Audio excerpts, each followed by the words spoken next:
అసలు వాయువే ఈ జగత్. ఆ వాయువు లేనినాడు ఈ జగత్తు లేదు. ఎందుకన్నారు ఈ మాట? జ అంటే జాయతే, గ అంటే గచ్చతే. జాయతే గచ్చతే, వచ్చేది వెళ్ళేది. వచ్చింది కొత్తగా ఓ ప్రాణి, దేని వల్ల వస్తుంది? ప్రసూతి వాయువు వల్ల వస్తుంది. అమ్మ కడుపులో ప్రసూతి వాయువు లోపల ఉన్నటువంటి బిడ్డని పైకి తోస్తే కొత్తగా ఒక శిశు జననం అవుతుంది.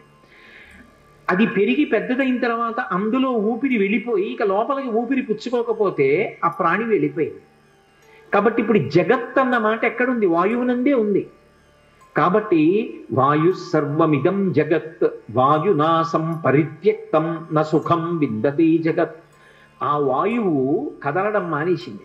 లోకానికి సుఖం అన్న మాట లేదు, లోకమే లేదు, జగత్తు లేదు. కాబట్టి ఓ పితామహ, మీరు తొందరపడండి.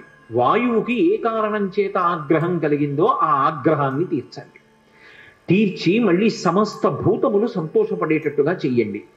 ఇప్పుడు బ్రహ్మగారే బయలుదేరాడు. ఒక్కొక్కసారి పరిస్థితి యొక్క ఉద్విగ్నతను బట్టి ప్రభువే వెళ్ళవలసి ఉంటుంది.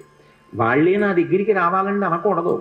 కాబట్టి ఇప్పుడు ప్రభువే చతుర్ముఖ బ్రహ్మగారే బయలుదేరి పర్వత గుహ దగ్గరికి వెళ్ళాడు. గౌరవము అనొక మాట ఉంటుంది.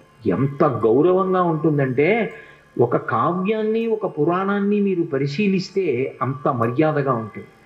కోపం వేరు, కానీ యుక్తాయుక్త విచక్షణ వేరు. కోపం ఎప్పుడు దేనికి సాధనం కావాలి అంటే, తప్పు జరిగినప్పుడు ఆ తప్పుని దిద్దడానికి సాధనం కావాలి. అది ఒక్కరు చేసిన తప్పు కాదనుకోండి, చాలా మంది కలిసి తప్పు చేశారు, అది ఒకడు చేసిన తప్పు కాదు. 50 మంది శిష్యులు ఉన్నారు, ఒక్కడికి గురువుగారు గుర్తురాల. ఏదో సుబ్రహ్మణ్య షష్ఠి నాడు ఉత్సవం జరుగుతోంది, కావడి పట్టుకుంటున్నారు.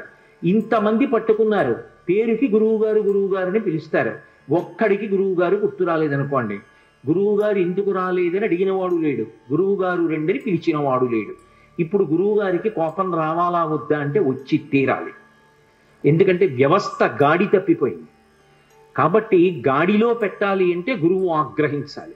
ఎలా ఆగ్రహించాలి అంటే, తాను కోపమునకు వశుడైపోకూడదు, కోపము తన చేతిలో ఉండాలి సాధనంగా. దాని చేత దిద్దాలి వ్యవస్థని.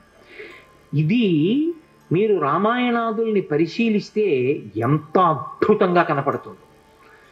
వాయువు చతుర్ముఖ బ్రహ్మగారు వస్తుంటే, నా కొడుకు ఇంత ఇబ్బందికి కారణం అవ్వడానికి అదిగో ఆ ఇంద్రుడే కారణం, ఆ ఇంద్రుడితో దేవతలతో కలిసి బ్రహ్మగారు వస్తున్నాడు, నేనెందుకు లేచి నిలబడాలి అనలేదు. వెంటనే లేచి నిలబడ్డాడు. మంత్రములతో ఆయన దగ్గరికి వెళ్ళి ప్రదక్షిణం చేసి నమస్కారం చేసి చేతులు జోడించి నిలబడ్డాడు. వెంటనే చూశాడు, ఏమి వాయుదేవా, ఏమి ఆగ్రహం? ఇదిగో యుక్తాయుక్త విచక్షణ లేని నా బిడ్డడు దేవతలందరికీ పనికి రావలసిన వాడు సూర్యమండలం వైపుకు వెళ్ళాడని కొట్టాడు ఇంద్రుడు, పడిపోయాడు. వెంటనే ఆయన తన కమండలంలో నీళ్లు ఆ పిల్లవాడి మీద జల్లి స్పృశించాడు బ్రహ్మగారు. చతుర్ముఖ బ్రహ్మగారి యొక్క స్పర్శ కలగగానే ఆ పిల్లవాడు అప్పుడే పుట్టిన వాళ్ళ మళ్ళీ లేచి కూర్చున్నాడు.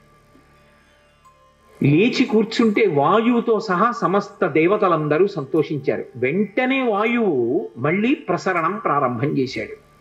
సమస్త భూతముల యందు ఆయా శరీరముల యందు వాయు ప్రసరణం ప్రారంభమైంది. ఆ వాయు ప్రసరణం ఎప్పుడైతే ప్రారంభమైందో అందరూ సేద తీరారు.